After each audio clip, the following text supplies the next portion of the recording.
Okay, now let's talk about how the notes go together to form a scale. Okay, and we're just going to talk about the major scale, which is the scale that most people just start with. Okay, so the major scale is made up of 7 notes. Put my guitar pick down. Is made up of 7 notes, and usually you tack on the 8th note, which is the same note as the first note. If you've done all your calculations correctly, it should be. Okay, so you start with the first note. Okay, then you go up a whole step, so 2 half steps. On a guitar, that is 2 frets. Okay, so you start on the first note, whatever that note is, note number 1. Go up a whole step, and you get note number 2. Go up a whole step, and you get note number 3. Go up a half step, and you get note number 4. Go up a whole step, you get note number 5. A whole step, you get note number 6. A whole step, you get note number 7. And then a half step, and you get note number 8, which should be your starting note again. Okay? So the pattern, really easy, is the first note, then you go whole step, half step. Whole step, whole step, whole step, half step.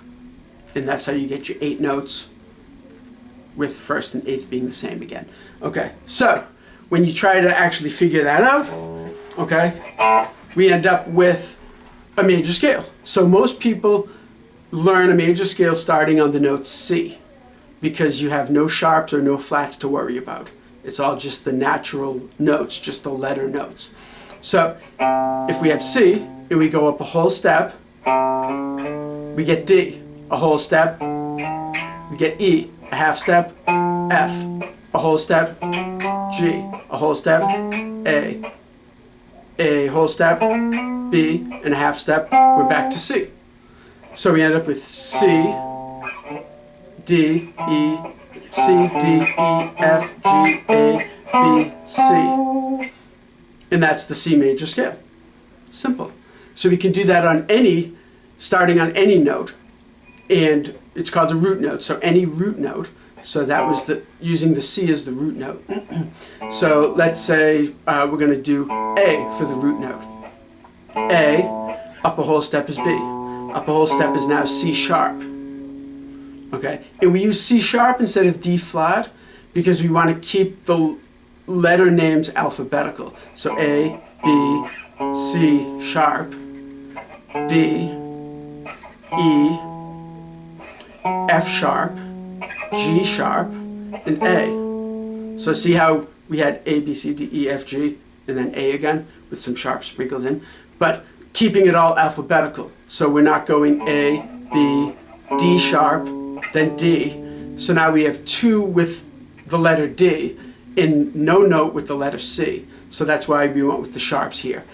In other cases, it could be a flat or flats, depending, like say F major is F, G, A, B flat. Again, we want to stay alphabetical. C, D, E, F. Okay, so that would be an F major scale. So go out, try some of these scales, try to figure out some of the scales, write them out. So like say you're starting on whatever the note G, okay, and you would write down G, A, B, C, D, E, F sharp, G would be G major. Then grab your instrument, whatever it may be, and figure out how to play that scale. Okay, so G, A, B, C, D, E, F sharp, G. Okay, and you can play it anywhere. You can play it all on one string. Okay, whatever. Instrument, saxophone, flute, whatever.